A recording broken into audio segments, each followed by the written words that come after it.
कृषि मंत्री श्याम सिंह राणा जी, जिनका एक बयान लेटेस्ट ताज़ा तरोताज़ा बिल्कुल, उस पर बारिश हो रही है और वो 2 क्विंटल बढ़ा होगा। बयान इतना खतरनाक है। उन्होंने कहा है कि भाई जब फसल पक जाए और पकी फसल के ऊपर, बिल्कुल पकी फसल के ऊपर बारिश हो जाए तो 2 क्विंटल बढ़ जाओगा। साहब क्या कहोगे इसके ऊपर? मलिक साहब, खेती मंत्री ने जो बोला है, इस पे बोलने से पहले जस्ट एक छोटी सी लाइन बोलूँगा बस। 2014 में जिस वक्त विजय माल्या बार छोड़ के गया था, नंदन नीलकेणी न्यू कह रहा था कि भाई आधार कार्ड को इम्प्लीमेंट करो, जरूरी है। और पहले नरेंद्र मोदी आधार कार्ड की ना बुराई गिनाया करता कि इतनी सेंसिटिव डाटा किसी को भी देना बहुत खतरनाक होता है। फिर अरुण जेटली मिला नंदन नीलकेणी से और अगले ही दिन आधार कार्ड कर दिया कंपलसरी। तो हमने एक लाइन बोली थी कि अब देश की योजनाबद्ध बर्बादी की शुरुआत हो चुकी है। ओके। वो डीडीए में भ्रष्टाचारी था, वित्त मंत्री बनाया उसको। जी। मतलब डीडीए में भ्रष्टाचारी है, यानी डीडीए का भ्रष्टाचार कहने का मतलब है जो उस आदमी ने एक लैपटॉप 21 हजार रुपए प्रतिदिन के हिसाब से किराए पे लेकर के कॉमनवेल्थ में जो गेम खेला था, उस आदमी को वित्त मंत्री बना दिया। इसका मतलब रुपये पर बहुत बड़ा घोटाला होगा। वह आदमी वित्त मंत्री था उसे वक्त 2016 में जब अरिजित पटेल को गवर्नर बनाया आरबीआई का, फिर हमने बोला भाई ये भी बहुत बड़ा घोटाला होने वाला है। उसके 2-2.5 महीने के भीतर ही नोटबंदी हो गई थी, नोटबंदी में भी खेली हुए था। फिर एक बात समझ में आई कि एक बार नजर दौड़ा के देखो, जो देश के युवाओं को बल्कि युवतियों को सिंगल फैमिली में रहने का ज्ञान देने वाली स्मृति ईरानी, मतलब जो तुलसी वाली एक्ट्रेस बांड, जिसने क्या का निबेरा शिक्षा था, वह शिक्षा मंत्री बना रखी थी, एचआरडी मिनिस्ट्री दे रखी थी, जिसके पास अपनी खुद की डिग्री तक यहाँ जिन्हें क्या है, मतलब वो तो 2 पैन नंबर के चक्कर में भी मतलब फंसी उड़ थी, पता था उसका। लेकिन अब तो वह एक नई लेडी है जो नरेंद्र मोदी की वह लिखन लाग रही है जीवन, वह किताब जीवन के ऊपर बायोग्राफी, ऑटोबायोग्राफी, उसमें वह बताने लग रही है कि वो कितना बड़ा दरिंदा आदमी है लिखन। तो वह स्मृति ईरानी के बारे में सारा बता रही कि के थी, मैं उसकी जल्दी सामने आ जाएगा। हाँ, वो आ जाएगा सब कुछ। तो मैं उस दौरान में नज़र दौड़ा रहा था कि वो कौन सी पोस्ट पर कैसे कैसे व्यक्ति को रख रहा है। हरियाणा में नज़र दौड़ाई, हरियाणा में एक मेंटल आदमी स्वास्थ्य मंत्री था जिन्हें गोबर कहा करें, वो क्या नाम था उसका, अम्बाड़े वाला बीज, नील बीज ठीक है, उन्हें गब्बर कहा कर दे, गब्बर है ना। शिक्षा, वो हेल्थ मिनिस्टर बनते ही सबसे पहले अस्पतालों की टंकी आप चढ़ के उसने वीडियो बनाई। तो मेरे तक किसी ने कहा क्यों क्या तो बनाने लग रहा है, मैं हफ्ता पुराने वाले मंत्री के सेट हो रहा है ना, तो इसने अपना सेट करना है, ऊपर चढ़ के देखा किस पे लेना है। तो वो उस टाइम पर मैंने देखा, मैं देखिए थोड़े दिन में इसके यहाँ जो जितने भी हैं छापे मारने लग रहे हैं सारे बंद हो जाएंगे, महीना छापे चाले सब बंद होगा। उसके बाद कितने किसी अस्पताल में उसने कोई गड़बड़ नहीं पाई, है ना। फिर उसी खेल को थोड़ा आगे बढ़ा के देखा कि जिसको कोयले की दलाली दे रखी थी करने की, वो कैप्टन अभिमन्यु, वो वित्त मंत्री बनाया था। बिल्कुल। और जिसने शिक्षा तक में लेना नहीं, वो अपने आप ने प्रोफेसर कहा करदा, रामविलास शर्मा, जिन्हें रुपये न्यारा दूसरी चीज नहीं दिखा कर दी, वो शिक्षा मंत्री बनाया था। चले जाओ शिक्षा पर बात करने, शिक्षा का सह नहीं आंदा। इसी तरीके से खेती का जिसने ख नहीं आंदा, अगर ऐसे आदमी को बना दिया जाए तो खेती का बढ़िया नाश कर सका है। किसानों का बढ़िया नाश करने के लिए ऐसे बेवकूफ आदमी को कुर्सी पर बिठाया जाता है जो इस तरह की बयानबाजी दे करके लोगों के अंदर बिना मतलब की चर्चा। अब आप बताओ, आपने करनी तो चाहिए देश के नए मुद्दे पर बात, अपने नई नौजवान पीढ़ी को ज्ञान क्या दें, और आपने पहला ही मुद्दा उठाया इसे से जनौर आदमी का, इसे से बेवकूफ आदमी का। नहीं, वो इसलिए उठाना मजबूरी हो गया, मतलब मैं वो कह रहा हूं अपनी मजबूरी होगी। हाँ। कहने का मतलब ये होगा कि मौजूदा परिस्थिति में देश को ये बताना मजबूरी होगी कि भाई ऐसे ऐसे लोगों को सीरियसली लेने की जरूरत नहीं है। बिल्कुल। ऐसे लोग जो ये कहते हैं कि पकी हुई फसल पर अगर पानी पड़ जाएगा तो आपका उत्पादन 2-2 क्विंटल बढ़ जाएगा, मतलब उसने बुला करके एक बार वो बदे हुए का हिसाब किताब उस पर ले ले। उस जनौर ने न्यू कौन बेरा, वो 2 क्विंटल उसमें पानी जब सोख लेगी और गेहूं गिल्ला हो 5-6 वजन बद रहा है जनौर, गेहूं फालतू ना होया उसका, वजन बढ़ाया है उसका 2 क्विंटल। ये जो बेवकूफाना हरकतें करते हैं, ऐसे लोगों को मतलब जो समाज है उसको ये निर्णय लेना चाहिए कि इसे लोगों की तो गांव गुआंड में एंट्री भी बैन कर दी जाए बेसिकली। वाह जी। अब इस पे मैं एक बात और कहना चाहूँगा। फसल जो है तैयार है, फसल किसानों की फसल मंडी में आने के लिए भी तैयार है। और हर किसान धरना ला रहा है। किसान मैं ये वीडियो बना के आया हूँ कि डीसी ऑफिस के बाहर ज्ञापन देने के लिए हमारा किसान रोड पे बैठा है। मैं ये वीडियो आप देख सको, मैं स्क्रीन पर चला रहा हूँ। 5 मिनट पहले की वीडियो है ये। मैं ये आपने देखा ना, मैं भाग्या आया हूँ, मैं वहां था। रोज तक डीसी ऑफिस के बाहर किसान रोड पे बैठा है, नारे लगाने लग रहा है, हमारी मांगे पूरी करो, काले कानून वापस लो। ये सुनाया शब्द नहीं लगे आपने? काले कानून जो 13 महीने तक किसान बॉर्डर पे बैठा रहा था, 700 भाइयों की शहादत देके हमने वो जंग जीती थी, बड़ी जान लगी थी उसमें, भाई मरे हैं, तो इस तरह आगे क्या होता। सही बात है। सेम परिस्थितियां, सेम स्थिति।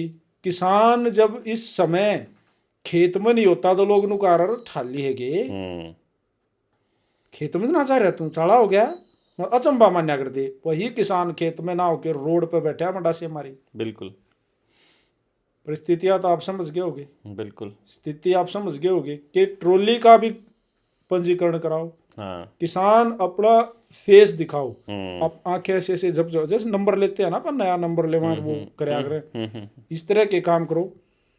और एक और बड़ी बात, कल महम में हमारे मुख्यमंत्री साहब, मुख्यमंत्री महोदय माननीय नायब सिंह सैनी ने कहा कि भाई मतलब अपनी कमियां छुपाने के लिए एक बयान दिया कि भाई हम कानून वापस नहीं लेंगे, और कानून इसलिए लगाए हैं कि बाहर का किसान यहाँ आके चोरी छिपे अपनी फसल को बेच जाएगा, यानी कि किसान को चोर साबित कर दिया। कमाल की बात क्या है पवन भाई, हमारे यहाँ इतने खूबसूरत ठेके बने हुए हैं, मतलब ओड़ा कोई भी जा करके दारू ले सकता है, चाहे छोटा हो चाहे बड़ा हो, वहाँ कोई बायोमेट्रिक नहीं है, कितने का हो कोई बायोमेट्रिक नहीं है। बल्कि कमाल तो यो भी है कि वहाँ से निकलते ही, फिर ठेके से निकलते ही थोड़ी दूर के बाद में पुलिस वाले नाका भी लगा कर रखे हैं, कदे पी के तो नहीं आ गया हो। दूसरी बात यह है कि चिट्टा, स्मैक, हेरोइन क्यों में ले लो आप, और हर गली में आपको उस व्यक्ति के जानकार मिल जाएगा जो इन चीज़ों को बेच रहा है। मतलब वहाँ सीआईडी कुछ नहीं कर रही, वहाँ कोई बायोमेट्रिक नहीं है, वहाँ कोई आंखों का स्कैन नहीं रेटिना का, वहाँ पर कोई उनकी पकड़ नहीं है और उनके ऊपर उनका ध्यान नहीं है। बल्कि मैं ये कहूँगा कि जो ये सिल्क रूट बनाया है, जो ये सड़कें का जाल बिछाया है, ऐसा लगता है जैसे ये नशे की तस्करी के लिए ही बिछाया है कि अफगानिस्तान से अगर हीरोइन का ट्रक लेकर आना हो, जो जैसे मुद्रा पोर्ट पे पकड़ा गया था, 26,000 करोड़ की जो ड्रग्स पकड़ी गई थी, उसका आज तक किसी को पता नहीं चला कि वो कहाँ है, और वो मुद्रा पोर्ट तो अडानी की थी। तो हमें ऐसा लगता है कि देश के युवाओं को तो नशे में रखने के लिए ड्रग्स तो कर दी ओपन, और अनाज के ऊपर लगा दिया बायोमेट्रिक। मैं जब खटखड़ टोल पे किसान आंदोलन के दौरान एक मीटिंग में ऐसा बोल गया कि आने वाले समय में ये लोग मौसम की कंट्रोलिंग की जो पावर है उसको दिखाने वाले हैं। इनके पास ये पहले से मौजूद है, 1945 से। जब मर्जी बारिश करवा लेंगे, ये जब मर्जी बारिश करवा सकते हैं, जब मर्जी बारिश रुकवा सकते हैं। देखो जितना मर्जी पानी, जैसा मर्जी पानी, ओले के रूप में या मतलब कैसा बाढ़ के रूप में, हाँ बादल के रूप में ऊपर गिर जाएगा। तो मैं जब उस वक्त ये बोला करता था कि इन्होंने बारिश के करवाने या रुकवाने के ऊपर कंट्रोल कर लिया है। महाराष्ट्र में लातूर के इलाके में या विदर्भ के इलाके में जो किसान सूखे की वजह से आत्महत्या करते हैं, वो इनके इस प्रोपेगेंडा की वजह से है। बारिश होने नहीं देते। हाँ, वो बारिश होने नहीं देते। वहां के किसान को बकायदा उनको रखना ऐसा है क्योंकि वहां की जमीन इनको चाहिए। तो जहां की भी जमीन चाहिए वहां के किसान को खेती से दूर करना जरूरी है। अब खेती से दूर करने का तरीका क्या है? खेती में बिरान माटी ज्यादा हो जाए, खेती में आमदनी कम हो जाए, खेती में खर्चा ज्यादा हो जाए, खेती की वजह से जीवन दूभर हो जाए या जीवन शैली खराब हो जाए, उसकी वजह से आपको खेती छोड़नी पड़े, ऐसे हालात पैदा कर देंगे। जैसे जब इन्होंने हमारे को शुगर देना चालू किया, कैंसर वाली शुगर जिसको चीनी बोलते हैं, तो ये डायरेक्ट चीनी नहीं बेच सकते थे क्योंकि हमारे बुजुर्गों को गुड़ और शक्कर की अहमियत का पता था और हर गांव में अपना कलेसर कोहलू हुआ करता था, अपने गन्ने हुआ करते थे। तो पूरे गांव के अंदर जो सप्लाई है मीठे की पूरे साल भर के लिए, चाहे उन्होंने अपने डंगरों के लिए मांडी के लिए रखना हो, चाहे मतलब उसके लिए किसी भी चीज़ के लिए रखना हो, भैंस ब्याह यहाँ ब्याह, तो सफिशियंट पूरे साल का उनके पास कोटा हुआ करता था।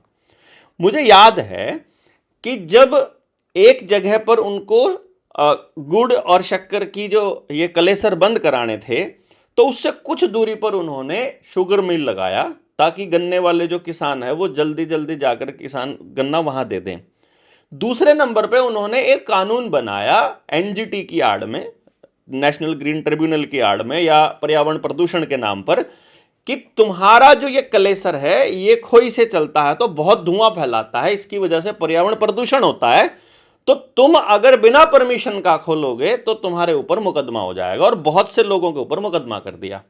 अब अगर आपके कोल्हू चलाने से आपके ऊपर मुकदमा हो रहा है और रोज पुलिस वाले अगर आपको चेक कर रहे हैं, तो आप उस चीज से टलते हुए कलेसर को बंद करना उचित समझोगे और चीनी सस्ती दे देंगे, यानी गुड़ बनानी महंगी पड़ेगी और वहां लानी सस्ती पड़ेगी, तो लोग गुड़ को छोड़ तो के लोग चीनी की तरफ- ऑटोमेटिक गुड़ को छोड़कर शक्कर में चले जाएंगे। बिल्कुल इसी तरीके से कुम्हार की भट्टी ज्यादा प्रदूषण फैलाती है ऐसा कहकर कुम्हार के ऊपर नियम थोप देंगे, तो कुम्हार के लिए वो घड़े बनाना और चुगड़े बनाना, अपने घर में घर के जो इस्तेमाल करने के लिए मिट्टी का बर्तन बनाना महंगा पड़ेगा, तो वो महंगा बेचेगा, तो लोगों के लिए सस्ते एल्यूमिनियम के, जहाज की शीट के, दूसरे शीट के जो बर्तन है वो अवेलेबल मार्केट में करा देंगे सस्ते, जो कि आपको आने वाले समय में कैंसर और बीमार करने वाले हैं, कैंसर देने वाले और बीमार करने वाले हैं।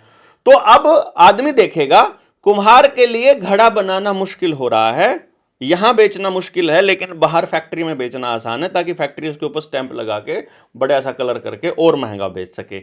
इसी तरह से हमारे लिए कुम्हार से घड़ा लेना मुश्किल हो रहा है लेकिन बाजार से बर्तन लाने आसान हो रहे हैं।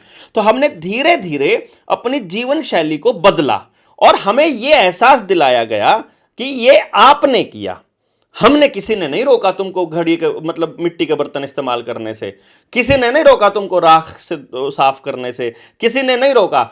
अभी जो आजकल वो अंडरग्राउंड पानी को खराब कर रहे हैं, सीवरेज का पानी नीचे बोर करके, शुगर मिल का पानी नीचे बोर करके, फैक्ट्रियों का पानी नीचे बोर करके, फैक्ट्रियों का पानी नदियों में डाल के नदियों का पानी खराब कर रहे हैं, प्लान करके पानी खराब कर रहे हैं ताकि लोगों को कैंसर हो जाए और इनका अस्पताल का पूरा ये चले। ये इधर गिर गया, तो ये अब मैंने इधर इस साइड, हाँ, अब मैं सोच रहा हूं कि ये बीमारी भी अपने आप दी जा रही है?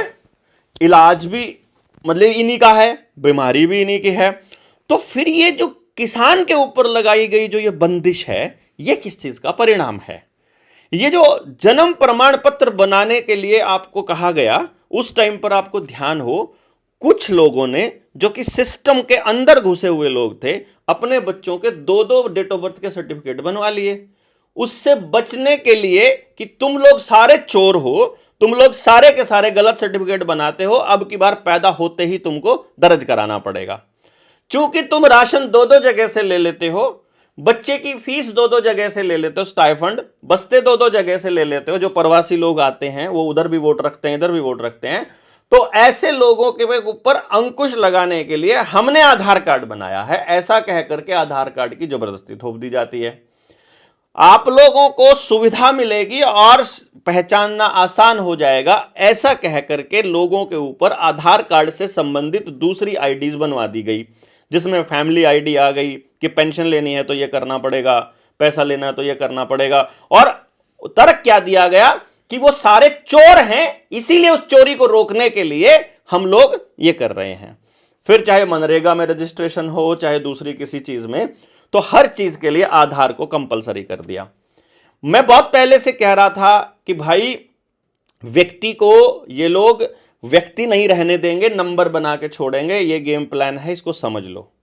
जब खटखट टोल की मैं बात बता रहा था, मैंने उनको 2-3 बात बताई थी। भविष्य में फौजी किराए पर रखे जाएंगे 4 साल के लिए, लोगों ने बड़ा मतलब ये कहा कि यार बेवकूफाना बात कर रहा है। अग्निवीर ये 2020 में मैंने कहा, 21 में अग्निवीर आ गई। ठीक है, मैंने उनको कहा कि आने वाले समय में जिस टाइम पे आपकी फसल को पानी नहीं चाहिए उस टाइम जरूरत से ज्यादा गिरेगा, और जब आपकी फसल को पानी चाहिए तब पानी बिल्कुल नहीं मिलेगा, उस टाइम बिजली भी नहीं मिलेगी, उस टाइम तुम्हारे ऊपर शिकंजा कसा जाएगा, ध्यान देना। और कम से कम 2-2 साल का अनाज अपना सुरक्षित रख लेना। तो खटखट टोल पर बैठे कुछ छद्म क्रांतिकारी जो सरकार के ही पिट्ठू होंगे शायद, वो मुझे ये बोला करते थे, या समझ नहीं आती होगी, मैं ये भी कह सकता हूं, वो ये बोला करते थे, आण दे बांगड़ त्यार पड़े हैं, देख लेंगे उसने भी। वो किसान जो धरने पर बैठे होते थे उनमें से कुछ लोग मेरे को बोलते थे, इन ये इसे के भगवान हो गए, बारिश करवा देंगे, अब तो आर्टिफिशियल रेन आ गई। चल भले ही 4 साल बाद 5 साल बाद आपके सामने पब्लिक में ओपन किया, बांगड़ कहाँ है? अब वो बांगड़ कहाँ है? अब वो जो ओले पड़े हुए हैं फसलों के ऊपर, सारा बिछा पड़ा है सब कुछ, सारा गेहूं जितनी फसलें पड़ी थी, वो बांगड़ कहाँ है? और अब जब ये नए कानून बना दिए, क्या कर रहे हैं हम पता है? क्रिया की प्रतिक्रिया। वो एक क्रिया करते हैं, वो आपके लिए 3 कानून लेके आए, 13 महीने तक सिर्फ लड़ाई। आपने बोला जीत, मैं बोलता हूं बहुत बुरी हार, बहुत बुरी हार। मैं इसको इसलिए बोल रहा हूं कि खामखाई की अकड़ में रहने का कोई फायदा नहीं है। मलिक साहब, आपने 3 कानून वापस करके ज्यादा से ज्यादा क्या किया था कि जो 13 महीने पहले की स्थिति थी वह वापस उसी स्थिति पर आए, और उसके लिए 10,000 करोड़ रुपया फूंक दिया। 10 से 16, 15,000 करोड़ रुपया। कितना करोड़ों रुपया खर्च हुआ हर गांव से, कितने कंगाल हुए हम लोग, अंदाजा नहीं है। वो पैसा गांव के विकास में लगता, वो पैसा कहीं भी लगता, व्यक्ति के विकास में लगता, चाहे कहीं घर में लगता। हर आदमी ने दूध दिया, हर आदमी ने पेट काट के अनाज दिया, हर आदमी ने सब्जी दी, सिलेंडर दिया, पैसा दिया, टाइम दिया, अपनी मेहनत दी। और वो सारी दिल्ली जाकर के हमने क्या किया, वहां पानी की बोतलें किसकी? वही अडानी की बोतलें खरीदी। पानी वो कैंपा कोला किसका? अडानी का ही खरीदा हमने। कि मतलब वो जो जितना सामान वहां खर्च किया वो सारा का सारा, गैस सिलेंडर किसके थे? उन्हीं के थे। हैं, ट्रैक्टरों पर खर्चा किसका हो रहा था? उन्हीं का, उन्हीं को जा रहा है, ट्रैक्टर की टेक्नोलॉजी उन्हीं की है। तो पेट्रोल डीजल किनका? उन्हीं का था। यानी वो पैसा खर्च करके कहां किया? उन्हीं को दिया। जिन्होंने 3 कानून बनाए थे, जिनके निर्देश पर 3 कानून बने थे, सारा पैसा घरों से निकाल के आंदोलन के नाम पर उन्हीं को दिया। ये गलती थी कि ये जीत थी कि हार थी, मुझे मेरी समझ से बाहर है। आज के टाइम पर भी आप आंदोलन क्या कर रहे हो? कैसे आंदोलन कर रहे हो? आप सड़क के ऊपर बैठे हो, डीसी को ज्ञापन दे रहे हो, लोग मंडी के अंदर बैठे हो। अरे भाई, कितना कॉमन आसान सा रास्ता है। वो तुमको कह रहे हैं चोर, जबकि असलियत में चोर है, मालूम है। एडीआर की रिपोर्ट है। एडीआर की रिपोर्ट क्या कह रही है? वो कहती है, एसोसिएशन फॉर डेमोक्रेटिक रिफॉर्म्स की रिपोर्ट कहती है कि संसद में 56% से ज्यादा हीनियस क्राइम किए हुए सांसद बैठे हैं, 80% से ज्यादा क्रिमिनल बैठे हैं, 60% से ज्यादा क्रिमिनल बैठे हैं किसी किसी विधानसभा के अंदर। ये क्रिमिनल बैठ करके आपको न्याय दिलाने वाले कानून बनाएंगे क्या? इतना सा कॉमन सेंस हमारे अंदर नहीं है। गांव के पास अपनी पूरी व्यवस्था है। हम कितने मूर्ख हैं। पब्लिक डिस्ट्रीब्यूशन सिस्टम, जिसको कोटे का सिस्टम कहते हैं, किसान से खरीदा, वो अनाज मंडी में गया, मंडी से एफसीआई के गोदाम में गया या अडानी के गोदाम में गया, उस गोदाम से भर के वापस गांव में आया कोटे वाले के पास। क्या मूर्ख है यार। गांव में कोटे को जितना राशन चाहिए, कोटे वाले को गांव के अंदर स्टोरेज सिस्टम बना के किसान से लेके वहीं के वहीं कट्टे क्यों नहीं रखवा देते, और जो खर्चा है वो सारा किसान को दे दो। लेकिन ना जी ना, आपको दिखाया जाएगा कि विकास के लिए यहां से मंडी, मंडी से उधर स्टोरेज हाउस से वहां, और इन सारों की तनख्वाह का पूरा सिस्टम दिखाना है ना। गेम दिखाना है कि तुम्हारे ऊपर हम लोग राज करते हैं, तुम भिखारी हो। यह बताना है गांव के पास उनकी जरूरत का सारा सामान पैदा करने का जो गुंजाइश है। गांव की जमीन जरूरत से 10 गुना 20 गुना ज्यादा है हर गांव के पास, लेकिन दाल बाजार से आ रहा है सबका, सबकी दाल बाजार से आती है, सबका गेहूं और चावल बाजार से ही आ रहा है ज्यादातर का। क्योंकि किसान क्या कर रहा है, जो बो रहा है वो तो अपने बोने लायक कहां क्या कर रहा है, उसको तो केमिकल डालता नहीं है। बाजार में बेचने वाले का सारा केमिकल, जो बाजार में बेचा उसका क्या किया भैया आपने? वापस हमारे पास, वो वापस ब्रेड बन के, बिस्किट बन के, नमकीन बन के, वो जो सामान खाने का बन रहा है वो उस केमिकल वाले से ही तो बन रहा है। ये समझ नहीं रहा। उसका बच्चा जो हॉस्टल में खा रहा है, किसान का बच्चा जो पीजी में खा रहा है, जो बाहर ढाबे पे खा रहा है, जो बाजार में जो इतना सामान आ रहा है, वो किसका है? वो किसान का खेत में डाले हुए जहर वाले अनाज का है। उसके बाद सबने अपने बच्चे बाहर भेज रखे हैं, खुद रहता नहीं है, तो खुद के खाने वाले अनाज का इस्तेमाल तो किसान कर नहीं रहा। ऊपर से हर व्यक्ति, वो जो किसके पास अपनी जमीन है, वो सब्जी भी बाजार से लेकर आ रहा है, वो दाल भी बाजार से लेकर आ रहा है, वो मसाले भी बाजार से लेकर आ रहा है, वो कपड़ा भी बाजार से लेकर आ रहा है। खुद कपास उगा रहा है लेकिन कपड़ा बाजार से ला रहा है, खुद डंगर रख रहा है लेकिन चमड़े के जूते बाजार से आ रहे हैं, खुद सब कुछ कर सकता है। उसका बच्चा वहां किसी कंपनी को चला रहा है लेकिन खुद उसकी कंपनी नहीं है, वो अपनी कंपनी नहीं चला सकता है। इतना बड़ा गेम नहीं समझ में आ रहा गांव वालों को कि भैया हर गांव का व्यक्ति, यदि गरीब से गरीब और अमीर से अमीर और पढ़े लिखा और अनपढ़ सारे बैठ करके एक बात पर तय कर लें कि हम गांव की कमाई को गांव से बाहर नहीं जाने देंगे, हम गांव की मेहनत को बाहर नहीं जाने देंगे, तो प्रत्येक व्यक्ति का शोषण रुक सकता है। लेकिन नहीं, हर किसी को अपनी ऐसी तैसी करवाने की जैसे जैसे लगी पड़ी है, जैसे जल्दी से ऐसी तैसी करो। हमारी यहां जितने टोल टैक्स हैं सब पे बिहार और यूपी से आके अपनी तैसी करवा रहे हैं, यहां वहां उनके घर वाले इस्तेसी करवा रहे हैं। हमारे वाले जो यहां पर काम नहीं कर सकते वो जाकर किसी दूसरे बड़े शहर में इस्तेसी करवा रहे हैं, और बड़े शहर वाले अमेरिका कनाडा जाकर अपनी इस्तेसी करवा रहे हैं। हर व्यक्ति को जानबूझकर अपनी इस्तेसी करवाने की पड़ी हुई है, अपनी जड़ों को ठीक नहीं कर रहे हैं। इसीलिए इनको पता है कि ये लोग अपने लिए आवाज नहीं उठा सकते, ये लोग अपने लिए नहीं बोल सकते, ये लोग इतना नहीं समझते कि तुम्हारे इकट्ठा रहने में तुम्हारी मजबूती है। अरे भाई, यहां डीसी को ज्ञापन देने के लिए आए हो, किसान के पास सारे संगठन बैठ करके, जितनी खाप पंचायतें हैं बैठ करके, जितने और दूसरे संगठन हैं बैठ करके एक बार प्लान कर लो कि चलो आओ बात करते हैं। सरकार कब रहती है? सरकार का मालूम है क्या होता है? किसी को यही नहीं मालूम सरकार क्या होती है। भाई मलिक साहब, सरकार होती है मालिक। ये मालिक नहीं है, ये नौकर है। हम उसे सरकार कहते हैं। सरकार हम हैं। ये विधानसभा में काम करने वाला विधायक है, वो मुख्यमंत्री की कुर्सी पर बैठा हुआ नौकर है, पैसे लेता है, तनख्वाह लेता है, गाड़ी ले रखी है हमारे पैसे से, टैक्स के पैसे से। नौकरों के आगे हाथ गिड़गिड़ा मतलब हाथ जोड़ के बैठे हैं। कलेक्टर जिले का सबसे बड़ा नौकर है, उसके आगे हाथ जोड़कर खड़े हैं कि तुम हमारे लिए काम करो। अरे भैया, आप ये देखो, विधानसभा लोकसभा के जितने षड्यंत्र हैं गांव में लागू होने का तरीका क्या है? उनके काम होते हैं सरकारी नौकरों के जरिए। आंगनबाड़ी वर्कर, आशा वर्कर, स्कूल का मास्टर, पानी की टंकी वाला, और स्कूल गांव के अंदर जितने दूसरे सरकारी जितने डिपार्टमेंट हैं। मैं ये कहता हूं, गांव का किसान गांव में सरकारी काम होने को बंद कर दे। टोटल कोटे वाले को बिठा के समझाए कि अगर किसान मर गया तो तू नहीं बचेगा। उस नौकरी करने वाले को बताओ, किसान मर गया तो तेरे पास देने के लिए ये नोट ऐसे नहीं छाप सकते। आने वाले टाइम में जनता सरकार मोर्चा बता रहा है सारी दुनिया को कि फर्जी नोट छाप के आपको दे रहे हैं। आने वाले टाइम में अगर सारे के सारे लोग संगठन मिलकर गांव के अंदर सरकार की फ्री की चल रही योजनाओं को बंद कर दें, उनके लिए हुए पेंशन, उनके पैसे को वापस कर दें, और इन लोगों को बिजली के बिल देना बंद कर दें और अपना बैंकों से पैसा निकाल लें, ऐसे 4 दिन में ढीढ़ आ जाएगी। ना सड़क पे उतरने की जरूरत है, ना किसी कंपनी की घर चलाने की जरूरत है, ना किसी डीसी के घर जाने की जरूरत है। गांव के स्कूल के बाहर खड़े हो जाएंगे 10 लौंडे लठ उठा कर मास्टर जी को बता देंगे, टांगे तोड़ देंगे स्कूल में घुस गया तो। मास्टर डीओ को फोन करेगा, डीओ डायरेक्टर को, डायरेक्टर शिक्षा मंत्री को, शिक्षा मंत्री मुख्यमंत्री को, मुख्यमंत्री बोलेगा क्या दिक्कत है? दिक्कत यह है कि मेरा बाप वहां मंडी में बैठा हुआ है, उसको वहां से घर बुला, उसकी फसल बिकवा, नहीं तो गांव में मास्टर जी नहीं घुसेगा। मास्टर जी, हम अपने मास्टर लगा लेंगे, निकलो यहां से, गांव की जमीन है, गांव के लोगों ने दान दे रखी है, गांव के बच्चे भी पढ़ते नहीं है, वहां तो कौन पढ़ रहा है?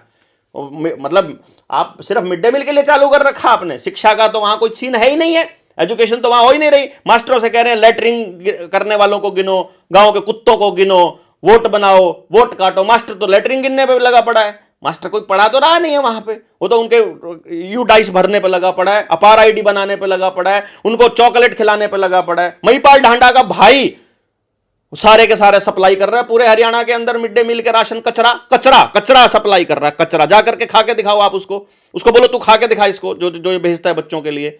मतलब पैकेट वाला केमिकल भेज रहा है वो हमारे बच्चों के लिए। लेकिन नहीं जी, हमें पता ही नहीं है। जो गरीब आदमी अपने बच्चों को स्कूल में पढ़ा रहा है उसे पता ही नहीं है। तो लड़ाई जो लड़ रहे हैं वो लड़ाई गलत लड़ाई चल रही है। मैं ये बात वीडियो बनाई थी कुछ दिन पहले कि 2026 में किसानों के लिए दोबारा से आंदोलन करना पड़ेगा। याद आप लोगों को मैंने बनाई थी कि अब किसानों के लिए फिर से खड़ा होना होगा, क्योंकि किसान फिर से दोबारा ऐसे रगड़ा जाएगा। डायरेक्टली नहीं रगड़ा जाएगा तो इनडायरेक्टली रगड़ा जाएगा, क्योंकि देश में भूखमरी लाने के लिए किसान का बर्बाद होना जरूरी है, और भूखमरी इनकी अगली प्लानिंग का हिस्सा है। इसका क्या तरीका रहेगा अब? किसका? ये जो किसान अब सड़कों पे हैं, जो मांग कर रहे हैं कि भाई ये जो अब नए काले कानून लाए हैं बायोमेट्रिक, कुछ मांग क्यों कर रहे हैं? पहली बात तो ये बताओ, क्या करे? और यार आपका अनाज है, आपके पास पूरे देश के ये क्या करेंगे अनाज का? सर वो जब तक एकजुट होके काम नहीं होलेगा वो तब की बात इसका है। मतलब एकजुट हुए बिना बात नहीं बनेगी। आप इन सड़कों पर उतरे रहो, जैसे लड़ रहे हो लड़ते रहो, फिर एक बार से सारा पैसा इन्हीं कंपनियों को देते रहो। हम इसमें देखो गलत तरीके से लड़ी गई लड़ाई में हम ज्यादा से ज्यादा ये कह सकते हैं कि हम उनकी टांग ना खींचें, हम ये ना कहें कि ये लड़ाई गलत लड़ रहे हैं, लेकिन हम ये कह रहे हैं ये ऊर्जा का व्यय है। 3 साल मतलब 2020 में आंदोलन चालू हुआ, 2026 आ गया, 5 साल में किसान नेता ऑर्गेनिक तरीके से खाना कैसे उगाना ये नहीं समझा पाए। किसान नेता किसान को अगली बर्बादी से बचाने का रास्ता नहीं बता पाए। किसान नेता अगली लड़ाई के लिए लोगों को जागरूक नहीं कर पाए। कैसे किसान नेता है भाई वो? फिर तो किसान नेता क्या चाहते हैं कि उनकी राजनीति बन जाए? भाई मुझे नहीं पता वो क्या चाहते हैं, वो तो किसान नेता बताएंगे। लेकिन किसान नेता को, अगर वो किसान का नेता है तो किसान को सही रास्ता दिखाना उसका धर्म है। किसान का सही रास्ता क्या है कि उसकी आमदनी, उसका खर्चा कम कैसे होगा उसके खेत में, उसकी आमदनी ज्यादा कैसे होगी, उसका अनाज अगर सरकार ना खरीदे, मंडी में ना खरीदा जाए। लड़ाई चल रही है अमेरिका, इजराइल और ईरान के बीच में। इस युद्ध ने हमारे देश को लकवाग्रस्त बना दिया। मैं भी दुखी हूँ, आप भी दुखी हो, पहलवान भी दुखी है, और जितने बैठे हैं सारे दुखी, और पूरा देश दुखी है।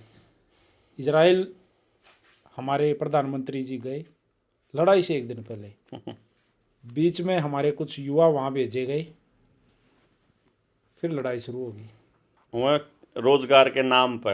रोजगार के नाम देखो पर। जैसा अगर स्क्रिप्ट को देख लेना मलिक साहब, ऐसा लगेगा जैसे वो भेजने से पहले उनको पता था कि ये इंडिया वाले मरवाने हैं, आड़ा पॉपुलेशन बतेरी है, इन्हें ले जाओ उड़े ओके। उड़े ले जाकर कर दो।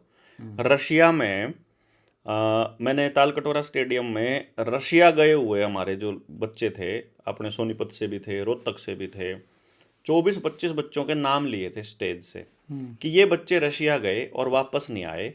कुछ का तो पता भी नहीं है और कुछ का पता है। उन्होंने बताया था अपने घर वालों को कि हमें आर्मी में नौकरी मिली है 2-2 लाख रुपए का लालच देके।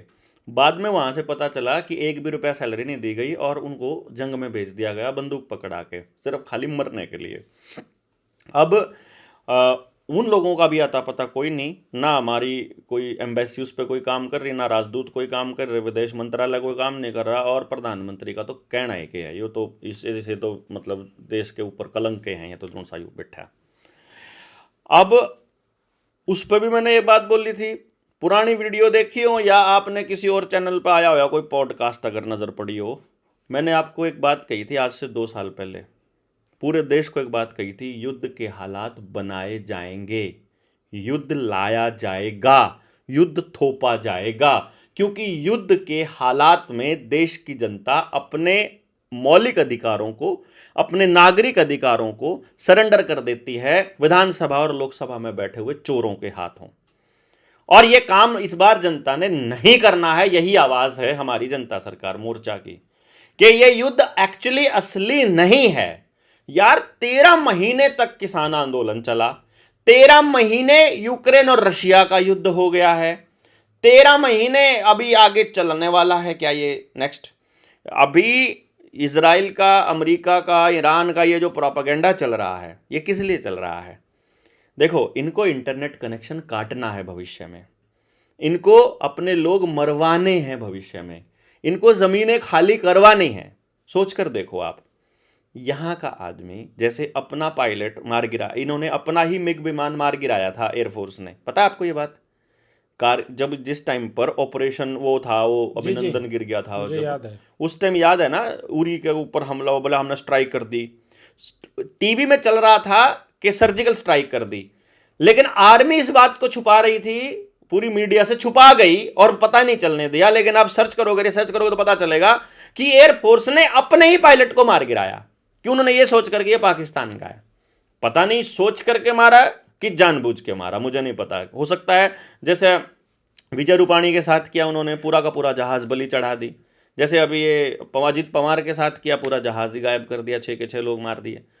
इसी तरह से हो सकता है कि उस आदमी के पास भी राज हो इनके कोई ना कोई।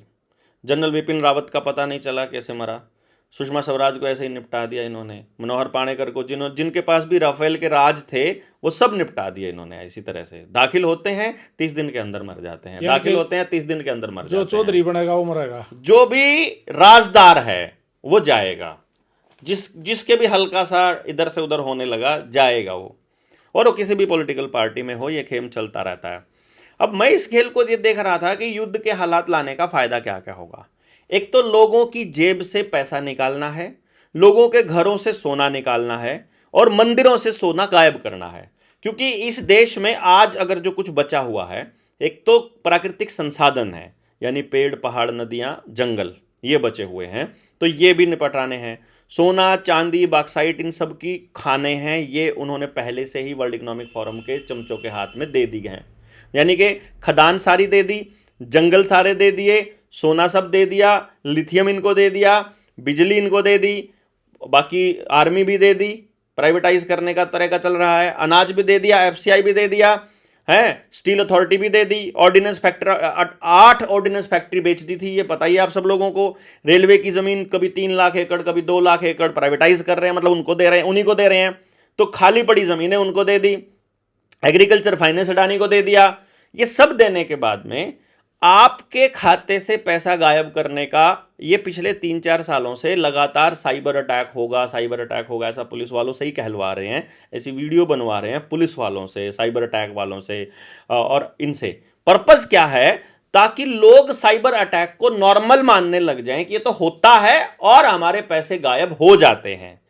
क्योंकि भविष्य में ईरान की इस लड़ाई का, ईरान अमेरिका की इस लड़ाई का हवाला दे करके कि ईरान ने अपनी इंटरनेट की केबल काट दी कि अरब महासागर से वहाँ से वो आती हैं और वहाँ वो उनके अंडर में है, तो अब उन्होंने अपनी केबल काट दी तो इंटरनेट ख़त्म हो गया। 5-6 दिन के बाद इंटरनेट जब वापस आएगा, उस टाइम पर आपके खाते शून्य मिलेंगे और लोन पेंडिंग मिलेगा यूं का यूं, और आपके पास कोई सबूत नहीं होगा ये दिखाने का कि आपके खाते में कितना पैसा था, क्योंकि पासबुक आप अपडेट नहीं कराते। जो स्टेटमेंट है वो आपके पास सिर्फ ईमेल पे आती है, ईमेल खोलोगे ईमेल गायब मिलेगी, बैंक से जुड़े हुए सारे दस्तावेज गायब मिलेंगे, फ़ोन में मैसेज आते हैं कितना बैलेंस है वो गायब मिलेंगे। तो इंटरनेट से जुड़ा जो सामान है, फ़ोन में बैंकिंग से जुड़ा जो सामान है वो सब गायब मिलेगा, और लेकिन लोन वाला डेटा पूरा मिलेगा, कितना देना है तुमने, लेना कितना है, इसका कोई रिकॉर्ड आपके पास नहीं मिलेगा। तो कहाँ जाएगा देश? और ये इन्होंने अभी अभी टेस्टिंग की करके देखा है। अभी एक ब्रांच बंद करी इन्होंने महाराष्ट्र में, महाराष्ट्र में नहीं, मध्य प्रदेश में बैंक ऑफ बड़ौदा ने 175 करोड़ रुपए सीज कर दिए अपने ग्राहकों के। किसी का 5 लाख, किसी का 2 करोड़, किसी का जीपीएफ का पैसा, किसी का स्टाइफंड का पैसा, जितना भी पैसा पड़ा था, किसी की एफडी, सब गायब मिली। और उसमें काम करने वाले लोग उड़ा कर ले गए, किसी के खाते में ट्रांसफ़र कर दिए, कोई गायब करके ले गया, कोई किसी का जो उधर उनके वो क्या बोलते हैं उनको, जो रख के आते हैं अपना सामान, सोना चांदी, लॉकर्स गायब मिल गए। तो ये खेल इतना बड़ा चला। तो युद्ध के हालात में पहली बात, महंगाई करना आसान हो जाएगा, चीज़ें महंगी करना आसान हो जाएगा, आप ज़बरदस्ती महंगा खरीदोगे। जैसे श्रीलंका वाले हालात हुए थे, सोने की बाली बेच करके सिलेंडर खरीदा है, ये वाकया दिल्ली में हो चुका है। समझ रहे हो ना आप बात? यानी सोना बेचकर सिलेंडर लेना, खाना खिलाने के लिए सोना बेचना पड़ रहा है। तो मैंने आपको ये बात भी कितने साल पहले बोली थी कि आपका सोना इनके टारगेट पर है। जैसे ही आपका सोना गायब हुआ, सब ठन ठन गोपाल। किसी के घर में लड़ाई बजाने के लिए लठ भी नहीं बचा है, किसी के घर में जेड़ी बनाने के लिए लोहा भी नहीं बचा, गाड़ियां भी उसकी आगे हैं कार्बन फाइबर वाली, कुछ प्लास्टिक का सामान सौदा है, सब कुछ नहीं, या तो डेग चून की है या फिर फाइबर है, लोहा नहीं बचा लोगों के पास घरों के अंदर।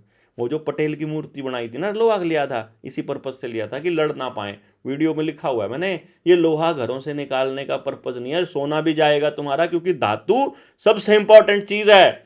डंगर सबसे इंपॉर्टेंट धन है, परिवार सबसे इंपॉर्टेंट है, सेहत सबसे इंपॉर्टेंट है, जमीन सबसे इंपॉर्टेंट है, शुद्ध हवा सबसे इंपॉर्टेंट है, शुद्ध पानी सबसे इंपॉर्टेंट है। लेकिन ना जी, आपका ध्यान तो कागज के नोट और डिजिट्स के ऊपर है ना, आपका ध्यान तो शहर में शिफ्ट होने के ऊपर है ना, आपका ध्यान तो मल्टी स्टोरी बिल्डिंग कबूतर खाने में रहने पर है ना, आपका ध्यान तो नंबरों वाली एजुकेशन सिस्टम पे है ना। आप तो अपने बच्चे की खुशी के लिए तो काम कर ही नहीं रहे।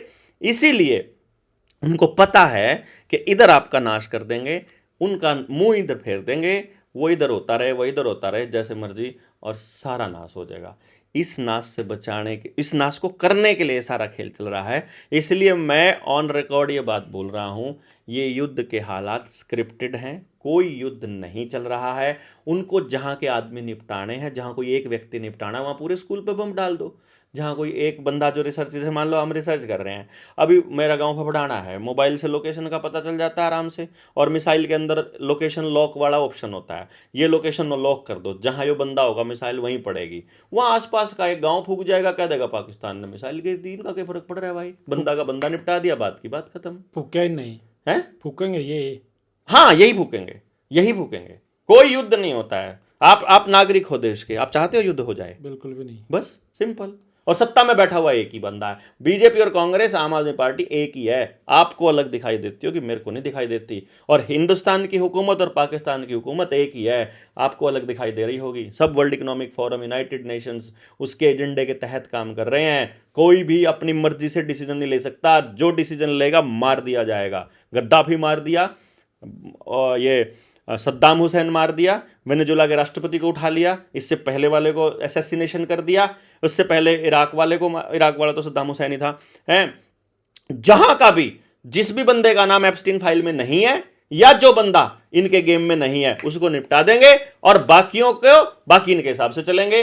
तो ये युद्ध, ये महंगाई, ये लोगों को मारना, ये नए कानून बनाना, लोगों को सड़कों पर आना, ये आंदोलन होना, नेपाल में जितना हो रहा सारा स्क्रिप्टेड है।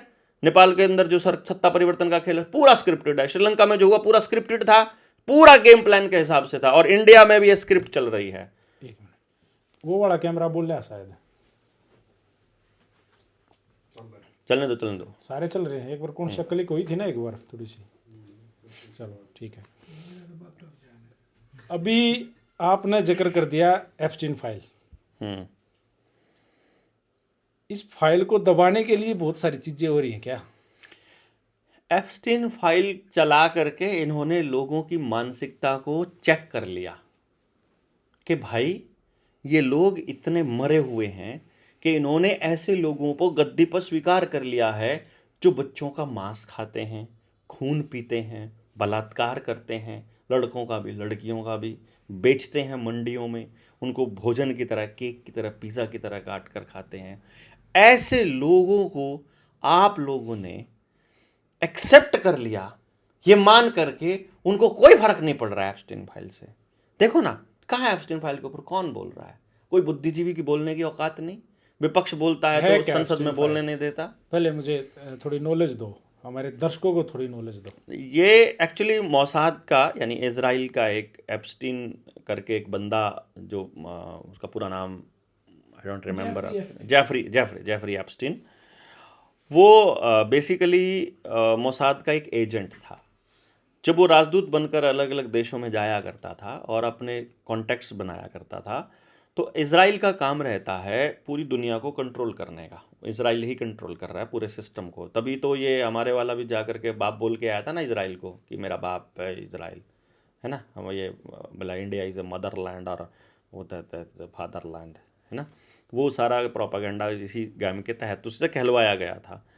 तो वो जो एप्स्टीन है वो उद्योगपतियों से, राजनेताओं से मिलता है, वहाँ उनके सामने अपना प्रपोजल रखता है।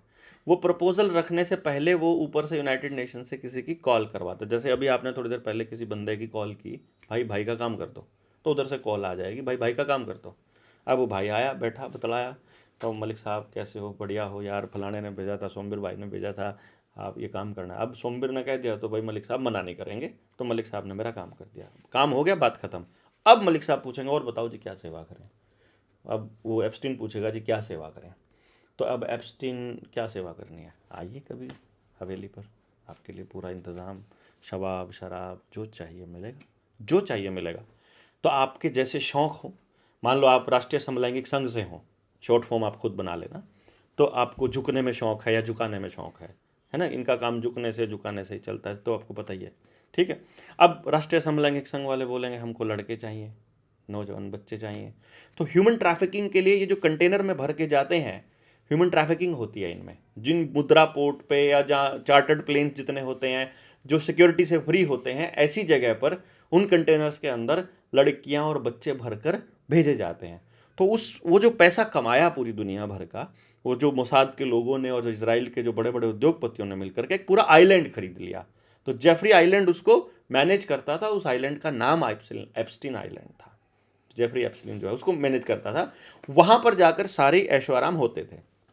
जब भी किसी नेता को किसी पद पर बिठाना है, जैसे मान लो यहाँ प्रधानमंत्री की कुर्सी देनी है किसी देश के अंदर, अब वो व्यक्ति जो जो वहाँ लाइन में है उनसे पूछा जाएगा तुम झुकने के लिए तैयार हो? तो हम जैसे बताया ना, डांस किया था ट्रंप के सामने किसी ने, किसी देश के प्रधानमंत्री ने, वो भी उसके अंदर आई थी। तो वो अगर तुम झुकने के लिए तैयार हो, वो क्या किया होगा ये तो देखो वही जानते हैं। हम तो सिर्फ इतना बता सकते हैं कि उनको अपने साथ करवाना हो या किसी और के साथ दुराचार करना हो, दोनों केसेस में उनको वहाँ पर एप्स्टीन आइलैंड पे जाना पड़ेगा। दूसरी शर्त यह आएगी कि तुम्हारे साथ जो बातचीत होगी, तुम जो भी काम करोगे वो सब रिकॉर्डेड होगा। तुम्हें अगर सत्ता चाहिए, अगर तुम हमारे गुलाम बनने को तैयार हो, जैसा हम कहते हैं वैसा एजेंडा देश दुनिया में चलाने को तैयार हो, तो ही तुमको मंत्रिमंडल में जगह मिलेगी, तो ही तुमको प्रधानमंत्री मुख्यमंत्री की कुर्सी पर बिठाया जाएगा। क्योंकि मंत्रिमंडल बनाने का एकाधिकार मुख्यमंत्री और प्रधानमंत्री को है। वो किसी भी बेवकूफ को, किसी भी गधे को, किसी भी सुअर को बिठा सकता है वहां पर।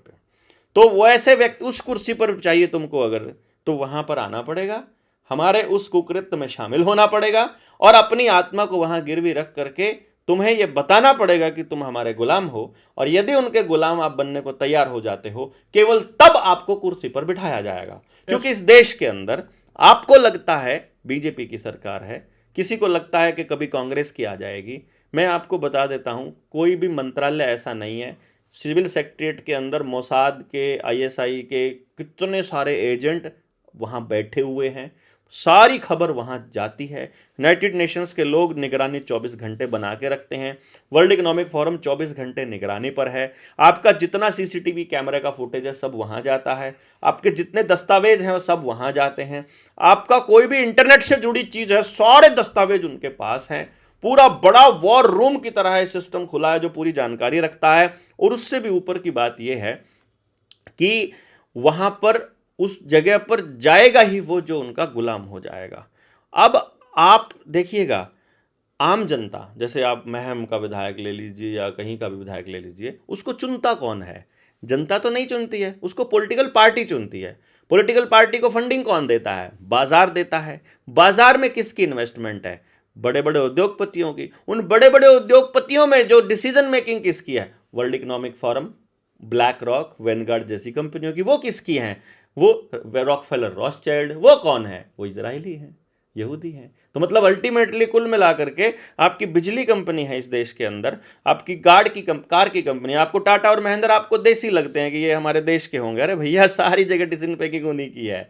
तो जितनी लाइट कंपनी है, आपका मोबाइल कंपनी है, आपका माइक की कंपनी है, ये कंपनी है, जूता कंपनी है, कपड़ा कंपनी है, सोफ़ा कंपनी, जो बड़ी कंपनियां जो कि लिस्टेड हैं वहाँ पर शेयर मार्केट के अंदर, वो सारी की स्टॉक एक्सचेंज में जहाँ चली गई, वो सारी की सारी पे नियंत्रण वहीं का है। वो एप्स्टीन के बिना पॉसिबल नहीं है। तो मतलब ये हो गया कि देश की जनता को ऐसे गंदे लोगों की गुलामी बंद करनी पड़ेगी, वरना एप्स्टीन फाइल में नाम आए हुए आदमखोर और तड़ीपार हमारे देश के ऊपर, हमारे बच्चों के ऊपर राज करेंगे और हमारे बच्चों की गुलामी तय है, किसान की बर्बादी तय है, ज़मीन का हथियाना तय है, ज़मीन की नीलामी तय है। और इस तरह से सबका पलायन इन्होंने स्क्रिप्ट कर रखा है। गाँव से पलायन स्क्रिप्ट है, स्क्रिप्ट का हिस्सा है। गाँव को उजाड़ना स्क्रिप्ट का हिस्सा है। पानी खराब करना, भोजन खत्म करना स्क्रिप्ट का हिस्सा है। और ये सारा वहीं से चलता है। इसलिए मैं देश के लोगों को जगाते जगाते घूम फिर के ये कह रहा हूँ, भाई जाग लो, देख लो, आँख खोलकर, हो क्या रहा है, किन के हाथों अपने बच्चों की ज़िंदगी दे रहे हो। आपके बच्चों का सिलेबस एप्स्टीन फाइल में बैठे लोग बना रहे हैं, वो कैसा गंदा सिलेबस बनाएंगे। आपके बच्चों के लिए भोजन वो लोग तय कर रहे हैं। आपका सोशल मीडिया, आपका इंटरनेट, आपका मोबाइल, आपका हॉलीवुड, आपका बॉलीवुड वो लोग मैनेज करते हैं। तो आपके बच्चों के दिमाग में क्या कचरा डालना है वो कचरा लोग तय कर रहे हैं। इसलिए जागना पड़ेगा कि आपको कैसा समाज बनाना है, ये गांव का आदमी तय करेगा। परंतु अभी समझ नहीं आ रहा है, शायद धीरे धीरे समझ में जब आएगा तब और देखी ये जाएगी। समझाने की कोशिश डॉक्टर जारी है। देवेंद्र बलारा भाई के साथ और जनता सरकार मोर्चा के साथ और हमारे जैसे अभिमन्यु मूवीज जैसा ये पॉडकास्ट शो है, इस तरह से और अन्य भाई भी पूरी कोशिश करने लग रहे हैं। उन सब के योगदान से कामयाब होंगे। और डॉक्टर देवेंद्र बलारा हमारे मित्र हैं, बड़े भाई हैं। और अब जब ये स्टूडियो स्टार्ट हुआ है तो भाई ने बड़ा मेरे को बोला था कि हाँ, कुछ हमारी कर बात भाई, थी कि भाई शुरू हाँ, करेंगे जब हम कि आएंगे। कुछ करे भाई। और फिर अब महीने में 1 या 2 बार तो डॉक्टर साहब आना रहेगा। लगातार आएंगे जी, बिल्कुल आएंगे। और अन्य साथी भी अगर डॉक्टर साहब से या किसी अन्य से भी जिनके पास ये संसाधन नहीं है, यो आपका है भाई, आप यहाँ आओ, अपने गेस्ट को लेके आओ, यहाँ बिठाओ, ठंडा पानी पियो, चाय पानी पियो, इंटरव्यू करो, आराम से पॉडकास्ट करो। सही बात डॉक्टर बिल्कुल साहब? बिल्कुल जी, हाँ, बिल्कुल। ये मत मानो कि भाई यो हाड़े पवन मलिक आपा कुछ नहीं है, आप ही हो सब कुछ। बिल्कुल। और डॉक्टर साहब आप भी बड़ा धन्यवाद, बहुत बहुत चंडीगढ़ धन्यवाद, से बहुत स्पेशल रोहतक आए अरे भाई और ये वा कड़क वाली चाय। बिल्कुल ठीक है जी। राम राम जय सारे भाई। जय भारत, जय जवाहर।